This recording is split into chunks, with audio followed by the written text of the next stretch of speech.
Hey, what's going on YouTube? Alabama Reloader here. So today it is just a few minutes past 7 a.m. here Central Time.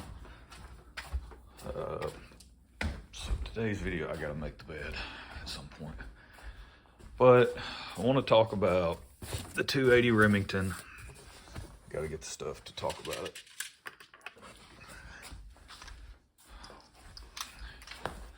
But having some issues. I want to walk through those issues. I need to get y'all's opinion on something. Got Johnny's reloading bench going. I went ahead and muted it, but so all right. So you guys know I've had this 280 Remington for a while. I mean, I've had this thing for over a year. It's my dad's rifle. It's a New England Firearms handy rifle. And it has been somewhat frustrating to hand load for.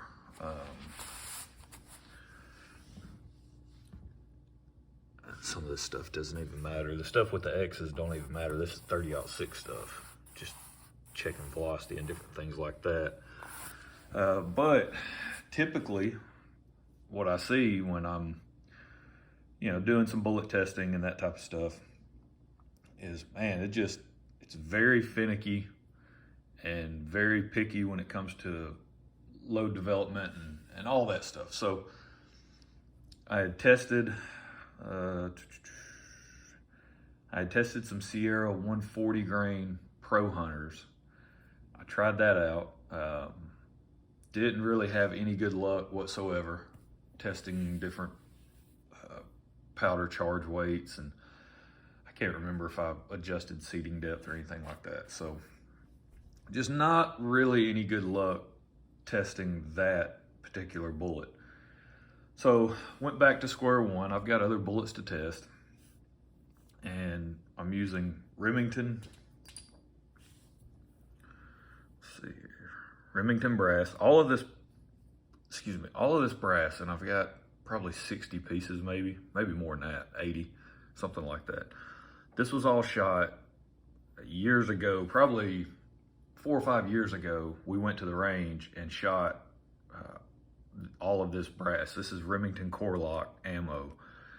And it was just a really long range day because me and him, we went over there and just pretty much shot all of this stuff, all the factory ammo through that single shot. So you can imagine how long that takes, trying not to burn up the barrel, get it too hot and all that, and trying to let it not necessarily cool off completely in between shots and all that, but still, you don't want to just burn them through there as fast as possible. So,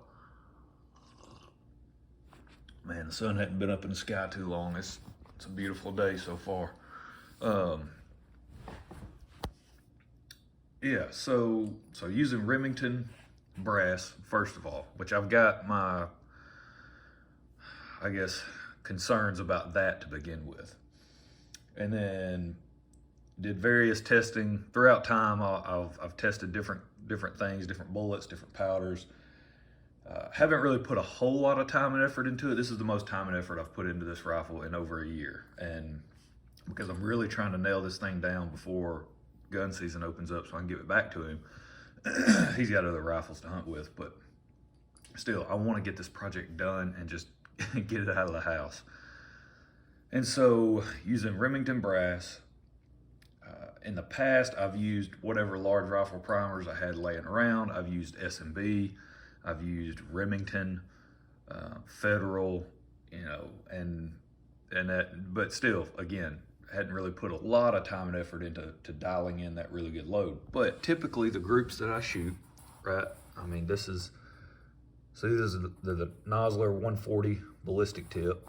So you see those three there, and then those three there, and we're going up in charge weight, and then those three there, and then you jump up to the 150 ballistic tip. You see groups like this quite a bit, 3 and 4 inches, and then that was the highest charge weight I tested with 150 and with the 150s. And so just nothing really stellar that jumps out at you. And I'll get to why there's only 2 here. But I did that for multiple bullet weights. So I actually loaded up some Barnes 120s, some Hornady 139, some Nosler 140s, 150s, and then some Spear 160s. So I've loaded up, you know, multiple bullet weights, and I basically dialed everything back to what is a good powder that provides really good case fill, good load density, that's in every single manual for those bullet manufacturers, and it was IMR 4831. Not saying it's the best, but it's near the top, right? And I had a couple of pounds of it, and so I wanted to give this particular rifle the best opportunity to succeed, and I think that's a good powder choice for the 280 Remington. So went through this process, loaded up all those different bullets, went out, shot them on multiple days, across multiple days, because I just didn't have a whole lot of time in each range session. The Barnes, I had, I think, one good group out of the Barnes that I tested. I think I loaded up four or five, I think it was five. Was it 5 per bullet? 5 groups per bullet, or 4 groups per bullet? Either way, had one good group out of the Barnes. Didn't really have any good groups out of the Hornady, the 139s. The 140, you can see it just kind of tightened up on the last one that we tested. I mean, that's still not good, but it is the smallest group out of the 150s. The 160s, it didn't shoot those well at all. So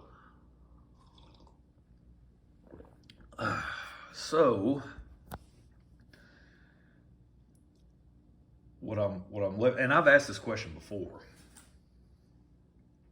you know, should I try different brass? So I have some concerns about the brass, and let me explain that first before I go into the other stuff. So again, out of those, it's either 60 or 80, whatever I started with. I can't remember now, but maybe 60 pieces. I am now down to, I pulled out the other day, I actually cleaned all the 280 brass that I had. So again, started from scratch, right? Went in, and this brass, I mean, it had, you know, probably maybe 2 firings on it. All the brass probably had a couple firings on it.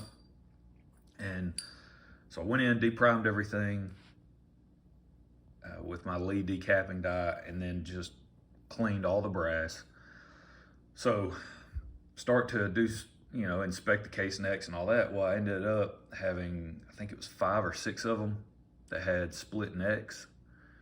And that's, I don't see that in other brass, right? I've got Lapua brass in the 6.5 Creedmoor that probably has close to 8 firings on it, maybe more than that.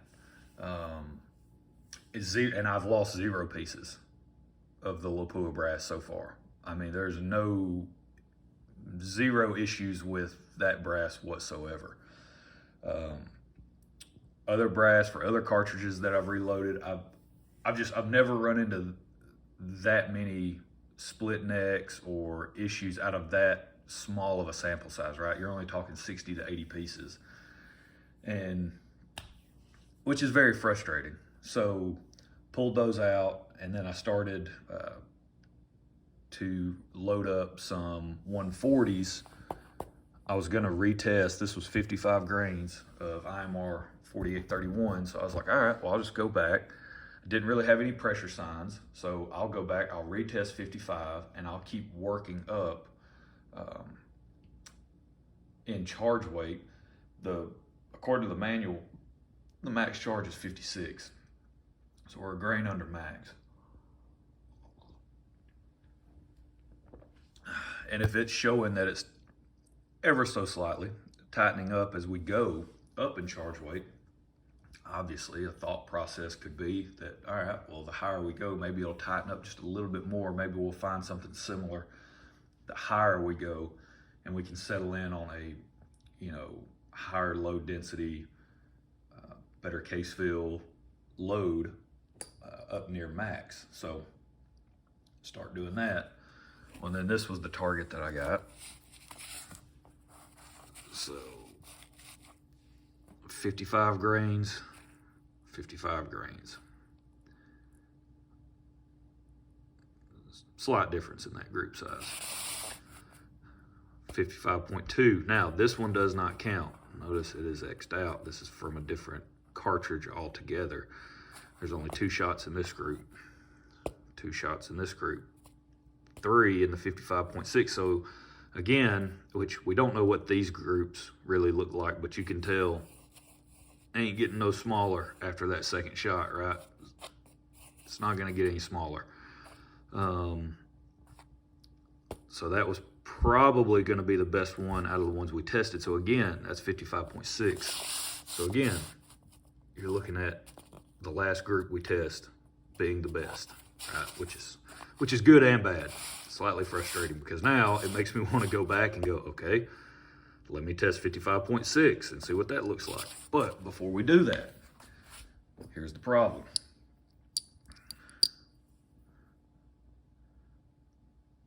So that's why these groups only have 2 shots in them. It's because I had 2 back-to-back Misfires. Now those look like pretty good primer strikes to me. And also, something else I want to bring up, these are not the only 2 that I had. The last time I went and did some testing, when I was testing all of the stuff where I had multiple bullets and all that, where I was testing the Barnes and the Hornady and all that, I had 2 more Misfires. That's the first time I've dealt with this issue in this rifle, doing any type of testing for it. Again, the testing hasn't been very extensive. I've just, kind of messed around here and there with some load development, nothing very serious with it. But I've never had that issue using the primers that I've used in the past. And you might be saying, okay, then what primer are you using? These guys. So I'm putting a question out. It seems like when I do 280 Remington videos, I ask more questions for you guys to try to respond, because I run into some stuff where it's like, man, like this Remington brass. The problem is not a lot of people make 280 brass. I think Hornady does. I'm really not 100% sure. I believe Nosler does. Peterson, they have it on their website, but I don't know the last time they actually made any 280 Remington brass. So there's just not a lot of options for getting 280 Remington brass. And I'm thinking I really don't want to go buy Nosler, because man, it is spendy. But, or whoever, I think it was Nosler, whoever I saw. But I don't know if I can deal with this Remington brass anymore. After finding all those case neck splits and stuff, I mean, I don't know how much more I want to deal with this particular batch of brass, right? Not saying Remington's bad. I've just never really had a whole lot of luck with it. I've had better luck with Starline and that type of stuff. Remington, in my opinion, is on par with Winchester. So, and I'm not a fan of Winchester brass. But what I'm wondering is, are these primers more difficult to ignite, set off, however you want to phrase that? Does it require a little bit heavier firing pin hit, right? Or something along those lines? Because I haven't, like I said, I've had 0 issues with primers in the past, and I've used, like I said, I think SMB, Remington, Federal. I've used those primers and have had 0 issues with Misfires or anything like that. And then I switch over here, and this is only, I've had 4 Misfires now in, I think maybe total, I don't know, this might be, it's less than 50 rounds. I mean, it's probably close to 40. So, I mean, that's pretty bad if you have that many Misfires. And all 4 of them actually tore 2 of these apart. And yeah, the primer just never went off, which I would imagine is the same situation for these as well. So that's really, kind of where we're at. That's the state of this 280 Remington stuff. And it's getting frustrating because I really want to get this back to my dad. Like, I don't want to keep holding on to this, but it just seems like I'm running into issues with either components or, I mean, I've got a good selection of bullets to choose from, right? I mean, some really, really good options. Powder as well. I think H4350 is one you can use, and I got plenty of that, so maybe I switch to that powder. I don't know, but it's not necessarily an issue in terms of bullet and powder. Those two I feel confident in. So yeah, let me know if you guys don't mind. Do you know, is this just a more difficult primer to ignite? You know, would I be better off switching to something like just a Federal large rifle primer, which, by the way, I'm going to do that. I met up with my buddy Neil yesterday. We went to Mr. Big Guns over in Huntsville, and I had a brick of Federal gold medal match small rifle primers that I picked up here recently, and so I swapped those out to him for 500 Federal large rifle and 500 Federal gold medal match large rifle Magnum. So the Magnums are for something else entirely, but I wanted to get those Federals just to try out. So that's what I'm gonna load up next, but I don't know. See, that's the thing though, I don't, if I switch primer and brass, right? I mean, we know if the primer's gonna help out, but do I switch primers and keep this brass and keep going down that path, or do I just swap primer and brass and move on? You guys let me know what you think. Looking forward to your feedback, because this has been a very frustrating project. This platform, this single shot platform, it's such a handy little rifle. It's called the handy rifle, but man, you know, it's proving frustrating to load for. So if you guys don't mind, help me out. Any suggestions in the comments, that would be greatly appreciated, because I read everyone. I might not respond, or I might not respond right away, but I read everyone. So that's it. That's where I want to leave it. These guys, seems like they're a little bit difficult to get going, at least here in this limited amount of loading that we've done for this 280. So you guys let me know what you think. Y'all have a good one. We'll catch you next time.